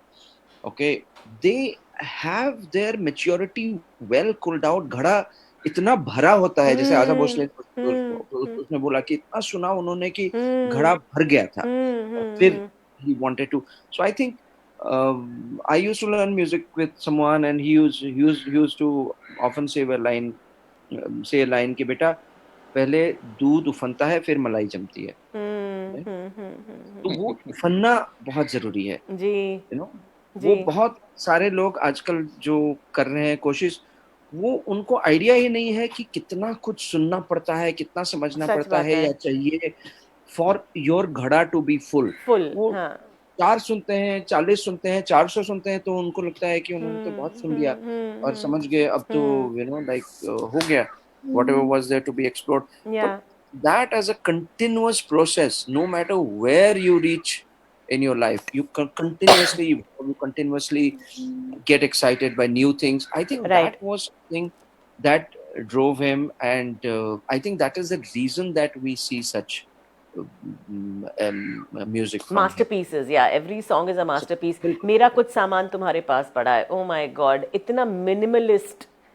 मतलब उसमें कुछ desperation नहीं है दिखाने की कि मैंने अब मैं गाना बनाना है तो उसमें सब डाल दो. ये नहीं कि बस गाना बनाना है तो ये भी चाहिए और वो भी चाहिए. मतलब जो एक सिक्योर कंपोजर होता है ना, वो जो कहता है कि बस भाई इतना बहुत है. बिल्कुल. दिस ये इज एक बहुत इनफ. खूबसूरत, हाँ, एक बहुत खूबसूरत लाइन है जावेद अख्तर का ही हाँ. इसी फिल्म में, जहाँ पे ही टॉक्स अबाउट 1942 का एक लड़की को देखा कि एक ही रिदम बार बार है, यू नो, एक ही ट्यून, एक ही फ्रेज बार बार है, and he explains that as ये उन आर्टिस्ट में होता है जिनमें कोई डेस्परेशन ना हो, कोई घबराहट ना हो. ये मार्कस में होता है कि सिर्फ इतना काफी है. अब वो उसको हम लोग बहुत खूबसूरती से आजकल यूज करते हैं कि इतना काफी है, but I think that was the thing, you know, इतना काफी है. Let's watch the clip next week.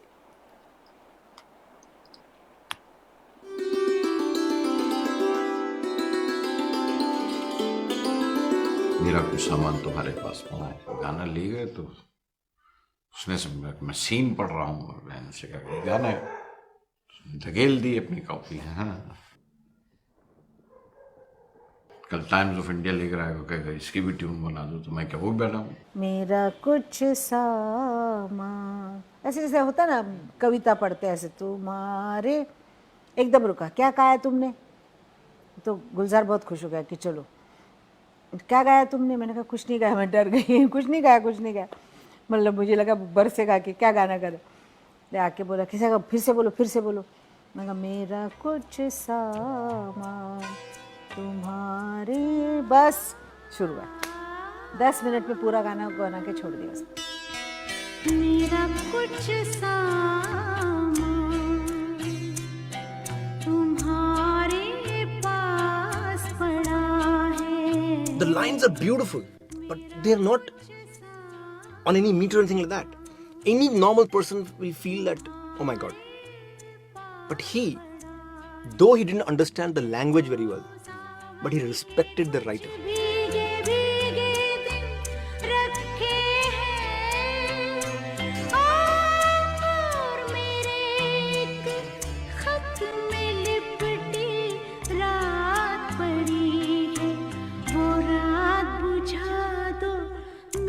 Pancham always experimented, and if he had to do something, he will do it and he will get it done. वो बता सकता है जो film में हम रख नहीं पाए, कैसीनो वाला जो एक एक्सपेरिमेंट किया था. हाँ, बताइए ना, tell us about the casino experiment. What is that? You're online. Casino Royale का. हाँ, बताइए. अच्छा, so I think we were talking about the background music और कैसे RD ने music पे काम किया while the clip was being played. So there's one album that really stands out for me, and actually surprisingly for a lot of people the world over, you know. So recently MTV in fact Asia में ही, and MTV Hong Kong का मैं एक link पढ़ रहा था, तो उसमें there is you know, there are brothers who are DJs world over. They are called Thievery Corporation. So उनसे पूछा गया कि यार what is the music you are listening to nowadays? Any album you have come across you want to tell our you know, listeners and viewers? And they said यार we in Hong Kong we picked up this album called Shalimar. और क्या music है? And they said some of the most whacked out music we have ever heard in our life. So outstanding stuff. और फिर थोड़ा research करें तो पता चलता है कि 2005 में अमेरिका में एक बुक पब्लिश हुई थी which was a book which is titled 1001 Music Albums You Must Hear Before You Die. और उसमें एक ही हिंदी फिल्म एल्बम थी उस पहले एडिशन में, बाद में इन्होंने 1-2 और ऐड की, and that was Shalimar. Wow. So clearly, so Shalimar has, in fact, this was much before Lagan went to the Oscars and all of that internationally. And Aamir Khan took a stand to say कि भाई मैं कोई गाना नहीं काटूंगा और जैसी है वैसी इनको 3-3.5 घंटे की देखनी पड़ेगी, and that's one of the reasons why they said it's a long film वगैरह वगैरह. Right. R.D. Burman ने शालीमार जब बनाई, it was an Indo-US venture. It was a Hollywood production with a lot of Indian and Hollywood actors. Starts only उसी से पता चलता है कि पूरा हॉलीवुड जेम्स बॉन्ड. स्टार्टिंग का जो थीम exactly. तो अब उसमें हम कृष्णा शाह का प्रोडक्शन था. Absolutely. तो इसमें इंटरेस्टिंगली अब ऑब्वियसली नाग देवता और हम बेवफा इस तरह के गाने तो नहीं रख सकते, पर कृष्णा शाह जो प्रोड्यूसर थे उन्होंने आरडी को कहा कि यार इसमें म्यूजिक जैसा तुम रखोगे थीम म्यूजिक में, I will not change it, I will not hire anybody from Hollywood. R.D. Burman ने जो शालीमार का म्यूजिक बनाया है 1979, और ब्रह्मा ने जो अभी वो कैसीनो रॉयल वाला बात किया था, तो मैंने अपने कॉलेज में एक एक्सपेरिमेंट किया था कि मैंने शालीमार का टाइटल म्यूजिक लिया और कैसीनो रॉयल का जो क्लाइमैक्स है उसका वीडियो लिया और इन दोनों को मर्ज कर दिया और अपने बैचमेट्स को मैंने बजा के दिखाया वो पूरा का पूरा सीन, एंड नोबडी अंडरस्टूड कि ये पुराना शालीमार का म्यूजिक है. दे थॉट कैसीनो रॉयल का एक्चुअल बैकग्राउंड म्यूजिक है ये. So I mean imagine 1979 to we are talking about some 30-40 years later. Totally. वो music fresh, new, western. There is no sitar, there is no tabla. It is a completely Western album as far as the background score is concerned. उसमें कोई ऐसा Indian instruments नहीं है, और उस आदमी ने बिना उस vocabulary को मेरा प्यार शालीमार, I mean उसमें कुछ 100 से ज्यादा violins use किए गए हैं just to bring the depth in the score in मेरा प्यार Shalimar, and it's a beautiful, उसमें जो bass guitar के notes हैं, तो that's R.D. Burman. That's, I mean, ये आप कह ही नहीं सकते कि हम क्लासिकल म्यूजिक की बात कर रहे थे उसी एपिसोड में, जिसमें हम शालीमार की या कितने सारे ये बनाया. बर्निंग ट्रेन का जो म्यूजिक पीस है, it's a prelude music for a song. अभी एप्पल ने iPhone X का एड निकाला, अनलॉक का एक एड, उसका पूरा म्यूजिक 1 minute 6 seconds का उस advertise, it's an international American ad, उसका पूरा जो म्यूजिक है that is from The Burning Train. Just 1980. इससे बड़ी बात क्या हो सकती है, आप बताइए. In fact, like when you see that abridged Pancham Legacy का जो हमने निकाला था, वो so we have shared this video, this as well as Heineken beer का जो उन्होंने 2013 में उन लोगों ने निकाला. Heineken beer का जो एड है उसमें हरे Krishna. That is all. Yeah, that is all. तो पंचम अनमिक्स फिल्म के बाद हम लोगों ने पंचम लेगेसी एक प्रोजेक्ट लॉन्च किया है, मतलब we are in the pre-production for that. So it will be a web series which will actually talk about these aspects about R.D. Burman की आज 2020 में what does R.D. Burman and his music mean to people? Yes. चाहे वो science हो, corporate life हो, leadership हो, life lessons ho. Lockdown is a period, we are all going through a crisis on this planet today.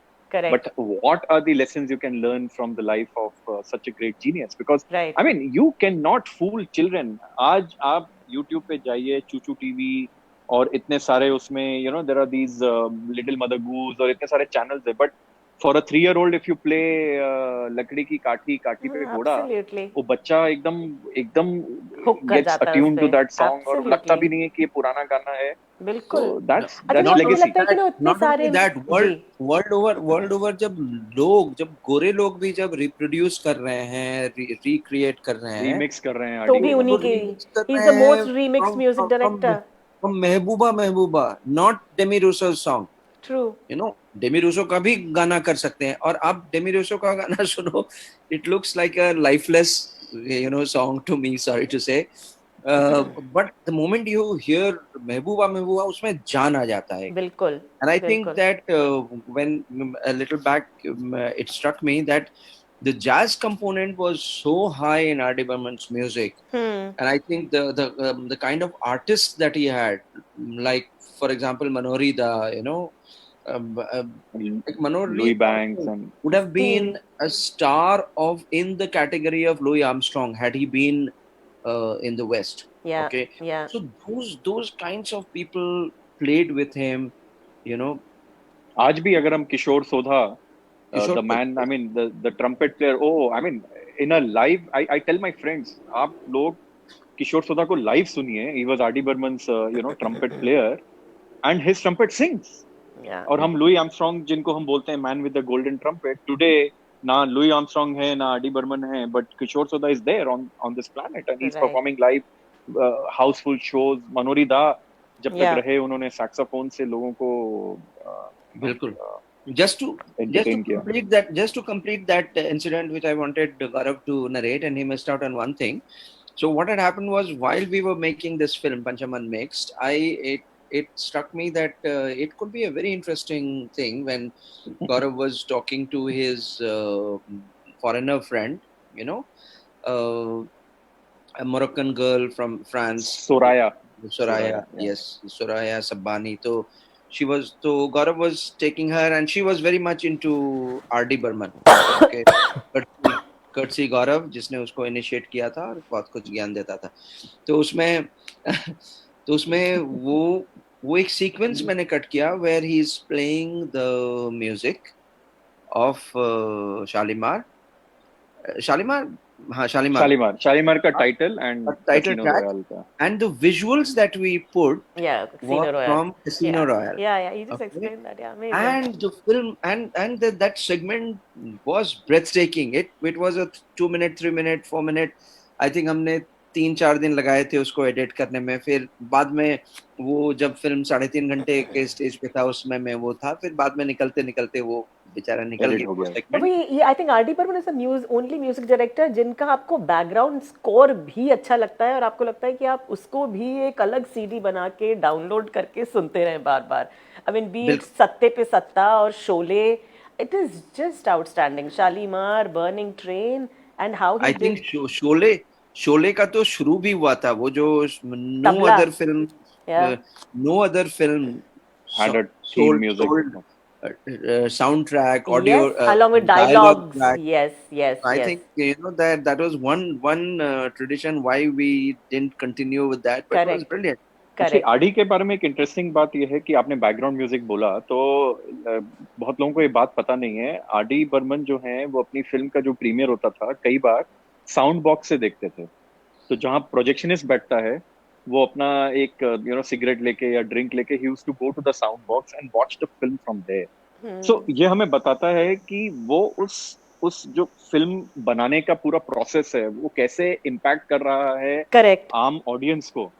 उसको बहुत अच्छा समझते थे और इसलिए बैकग्राउंड म्यूजिक में जो पावर आती थी. आई मीन अर्जुन का जो चेस सीन है वो पूरा वो आर डी बर्मन ने गा के अपनी आवाज से बनाया है and it is haunting. I mean वो फिल्म देखने के बाद जब सनी देओल के बेस्ट फ्रेंड का उसमें मर्डर हो रहा है पूरे चेस सीन में फिल्म में भी है पंचम अनमिक्स में जैसे ना. आई mean it's very nicely said कि एक सच्ची आवाज की तलाश थी उनको हमेशा.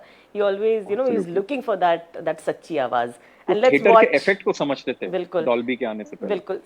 Let's watch that segment from the film. Mr. Lin, can we have that please? Video number 8. I mean, nobody would think of gargling and sampling and using it as a musical thing. Net के गले में बोला पानी पियो, पानी पियो. बोला रखो, पूरा मत पियो. उधर तो थोड़ा रख के उसको थोड़ा सा गाओ.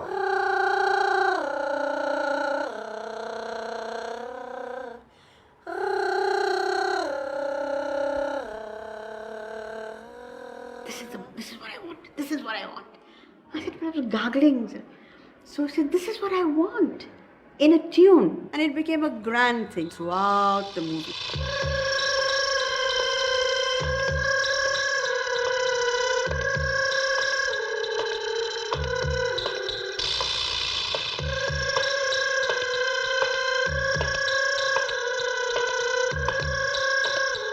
And it gives you such a eerie feel, that part.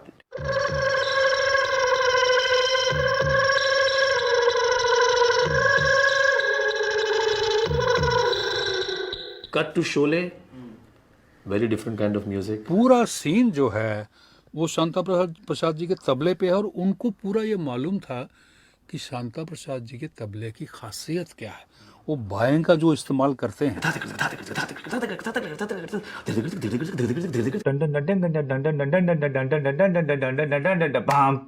और पूरा ब्रास सेक्शन, और उसके साथ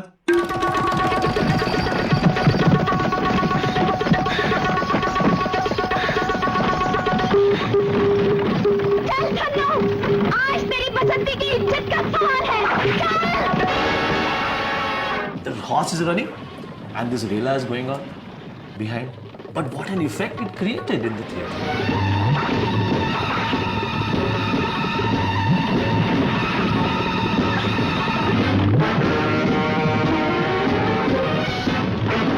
For Shole's title, I want a chord which will have open string, but the chord has to be maintained. I want ये छंद करके you find out कहाँ है। तो बोलो ओपन सॉन्ग तो 9th 11th, अच्छा इधर ठीक बजा इसको। He made that chant, so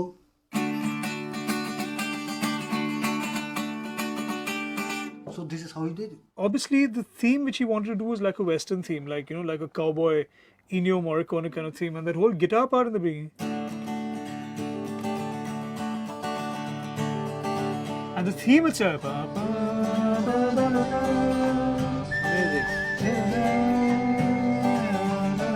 You know, just the thing is that he had his influences in the right place, so he used to listen to a lot of music here.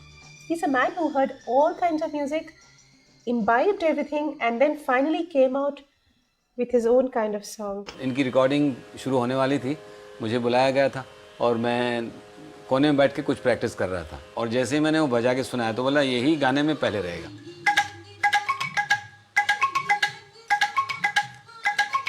गानों में जो side rhythm होता है ना, छोटा rhythm, वो नए नए एक्सपेरिमेंट करता रहता था। प्यार हुआ चुपके से,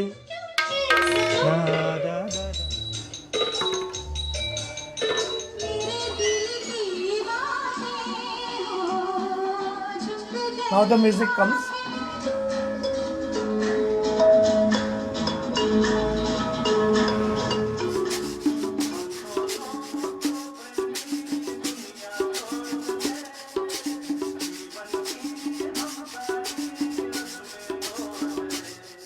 This kind of thing, pick up something. रात भर he used to go out and crickets का sound कहीं record किया, वो डालने का है। एक पागलपन सा था कि नहीं, आवाज, सच्ची आवाज कहाँ से है, वो सच्ची आवाज फिर मैं कैसे डालूंगा। One day I landed up at his, it was raining also, and I landed up at his music room. They were all holed up together with their heads locked in together, and they're blowing into half-filled beer bottles, and they were making a sound, toot toot toot toot. And just 15 days later, when I went to his place, he made me hear a song from Sholay, Mehbooba, Mehbooba. It had the rhythm in the song, toot toot toot toot toot.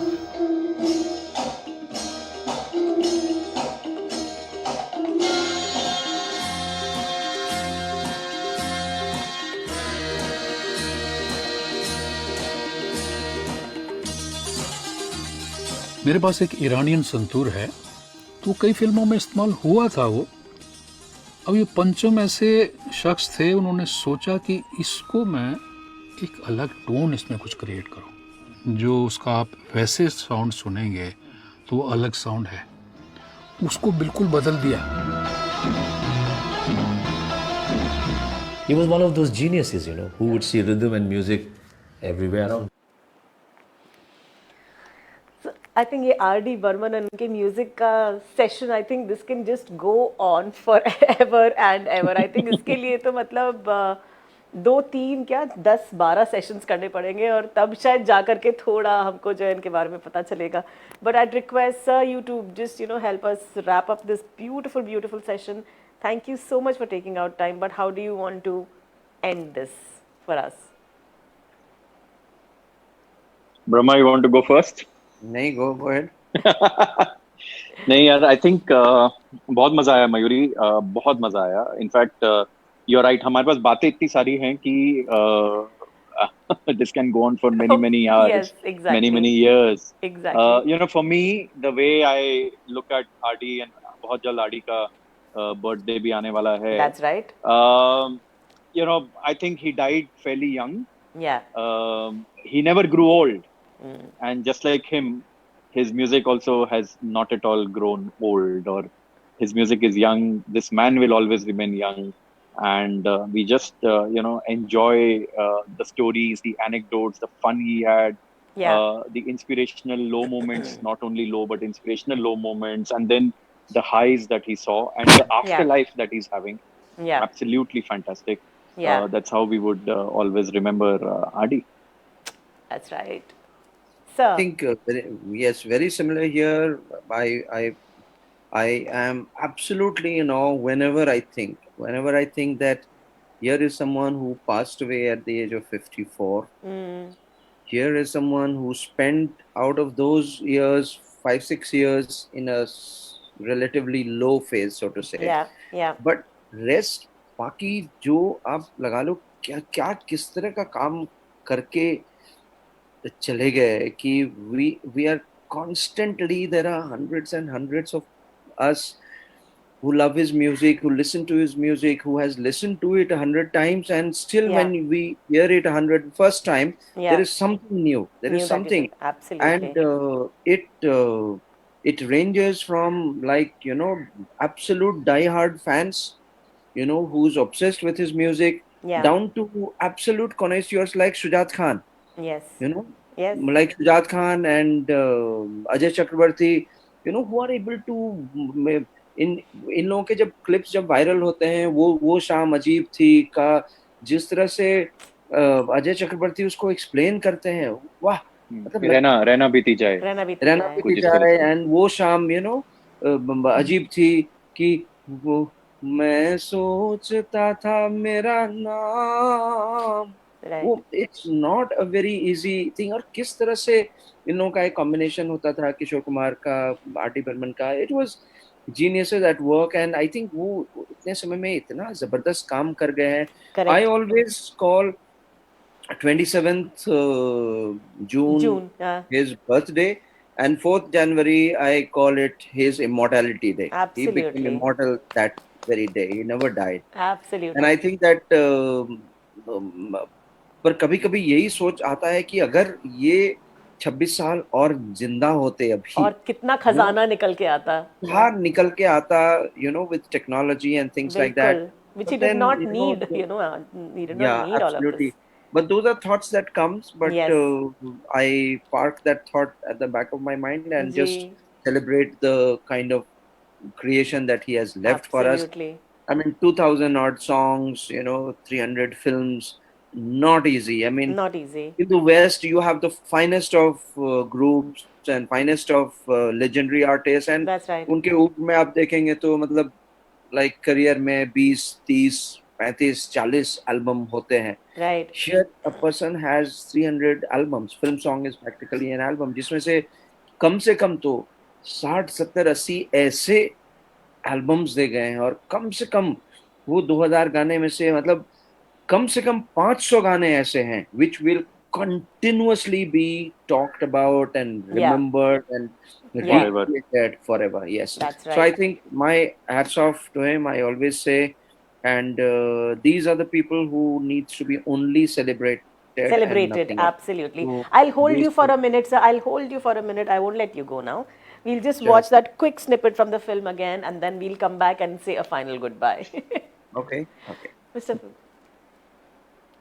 ये film industry ऐसी line है कि जब तक आप hit देते रहिए, चढ़ते सूरज को सब वो करते हैं. तो एक ऐसा वक्त भी आया कि जो देख करके हमको बहुत रंज हुआ कि वही लोग जहाँ पर इस इंडस्ट्री में कोई किसी का साथी, कोई किसी का दोस्त नहीं है, उसके बाद ऐसा वक्त आ गया कि वही आर.डी. बर्मन उनके पास काम नहीं है. जो आदमी दोस्तों से 24 घंटे घिरा रहता था, जिसने इतने अच्छे दिन देखे, इतना अच्छा काम किया, और वही आदमी एक ऐसे वक्त पे आके इतना अकेला हो गया कि कोई उसके पास ही नहीं है.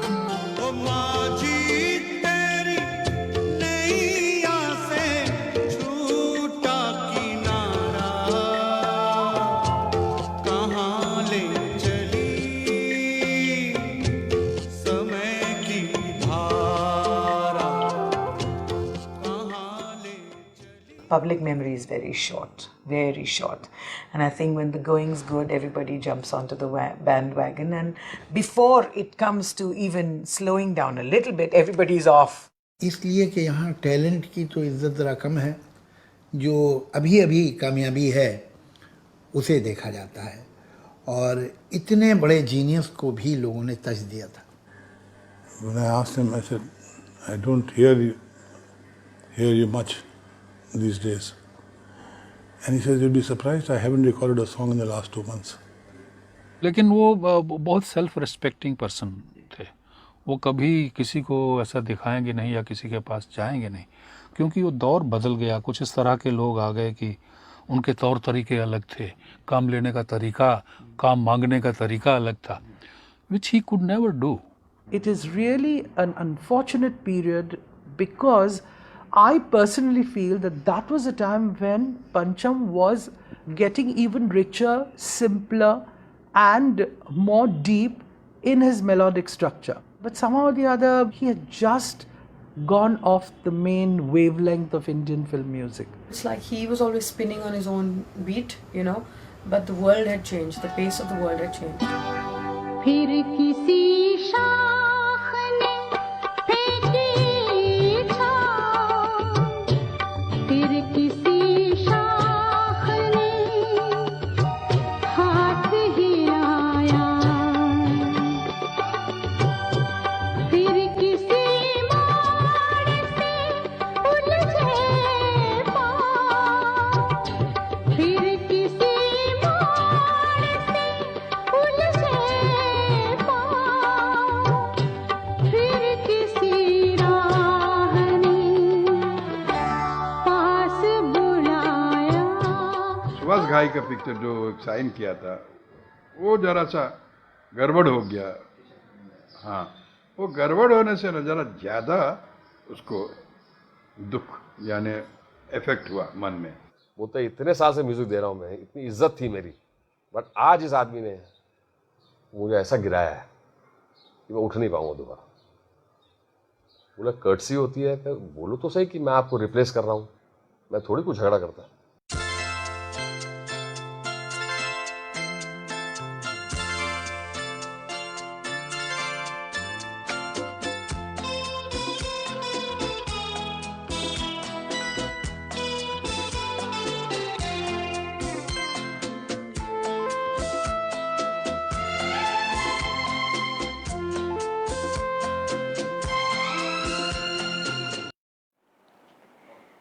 So of course he had this low phase, लेकिन वही जाते जाते 1942 में वो छक्का मार के गए बिल्कुल. हाँ जाते जाते उन्होंने दिखा दिया what he's made of. Yeah, so as they say, no, they say कि भाई you know, a man is not finished when he's defeated. He's finished when he quits. That's and right. R.D. Burman was one. I mean, he's such an inspiration. I mean, जब हम पंचम legacy हमारी नई web series की बात करते हैं, I mean, there is so much depth in this man. He was, I mean, in the worst phase of his, and we didn't talk too much about it, but when people watch Pancham Unmixed, they will know a phase where, you know, his music was not being appreciated. बड़ा ही, you know, अजीब सी third class फिल्में बन रही थी. Exactly. और ऐसे में R.D. Burman comes out with 1942, a love story. Love story. And it's not, I mean, it's a landmark album. It changed the face of music for India from auto rickshaws. Finally, film music came back to people's drawing rooms. Drawing rooms, absolutely. And that contribution he gave to the film industry, and he went off. What a way to go! You know, on a what a high, way to go. And the highest, till date, highest selling album before the release of a film. Yes, in terms of pre-release. Yeah, pre-release has been 1942, A Love Story. Guys, sir, thank you so much. And Gaurav, thank you so much. You know, एक line है उसमें जो taking from your line Sixer 1942 as a sixer. Yeah. Randir Kapoor mentioned that it's a sixer that he hit the ball outside the stadium. Maybe the ball is still flying. And I think it's a very nice very nicely said. Yes. That probably the ball is still flying. Yes. So, you know, we urge all the R.D. Burman fans to please watch Pancham Unmix. Even if you're not an R.D. Burman fan, watch it for inspiration, for human spirit. You know, the never say die. I mean, his, like, जैसे मैंने शुरू में कहा कि उनकी कहानी अपने में ही एक फिल्मी कहानी से कम नहीं है. I mean, you know, highs, lows, so talented, and yet he had to face rejection. In spite of that rejection, he came back and he showed what he was made of. Thank you so much, sir. Mr. Singh, thank you so much for your time. Gaurav, thank you so much for your time. I really wish to have you again for another session. Maybe next time on Jagjit Singh. Yeah. Thanks a lot. Thank you so much, Mayuri. People can watch the film on iTunes, Pancham Unmixed, puri film. Yes. Right. Right. And thank you so much for calling us. We had a lovely Not at session. all. Enriching session, absolutely. Thanks a lot. Thank you. Thank you so much. Thank you. Namaste. Namaste. Namaste. All right. So that was Mr. Singh, Namaste, and that was yes, Gaurav. and happy birthday next week on the same day to R.D. Burman. Yes, and we're going to continue celebrate R.D. Burman's birthday this entire month. Rose R.D. Burman का एक गाना तो जरूर सुनिए, कम से कम. मैं तो कहती हूँ कि बिल्कुल चलाए रखिए, सुनते रहिए, कोई कंजूसी नहीं है उसमें. And 27th of June is his birthday, and like rightly Mr. Singh said कि it is not his death anniversary, that is something उन्होंने अमर हो गए वो उस दिन, और इतना खजाना छोड़ के गए, उतना खजाना छोड़ के गए वो हमारे लिए. मैं बोलता हूँ कि डेथ एनिवर्सरी भी जब हम मनाते हैं तो उसको इमॉर्टैलिटी दे. बिल्कुल. So we have, you know, Swapnali Sachdev also with us. She sent this beautiful video of her singing. She's from Delhi, from High Music Academy, and we would like to listen to her music. And after that, you know, we have Jasraj, who has played the Sholay theme music so beautifully for us, and the way he whistles, it's just amazing. It's so nice to see all the young musicians still getting inspiration from R.D. Burman's music. आज की एक कहानी यहीं पे खत्म होगी, and I will see you again on Indo-Thai News channel. You can watch this again. Of course, you know, this video is going to be there for you to share with your friends and all the music fans. Thank you so much. Namaste. Bye. अंत में मैं अपना all time favourite R.D. Burman का गाना गाऊंगी. ब्रह्मानंद जी और Mayuri, thank you so much. This is from me, my all time favourite song. तुम्हें कोई और देखे तो जलता है दिल, बड़ी मुश्किलों से फिर संभलता है दिल. क्या क्या जतन करते हैं तुम्हें क्या पता, ये दिल बेकरार कितना ये हम नहीं जानते, मगर जी नहीं सकते तुम्हारे बिना, हमें तुमसे प्यार. Oh, his music is so healing.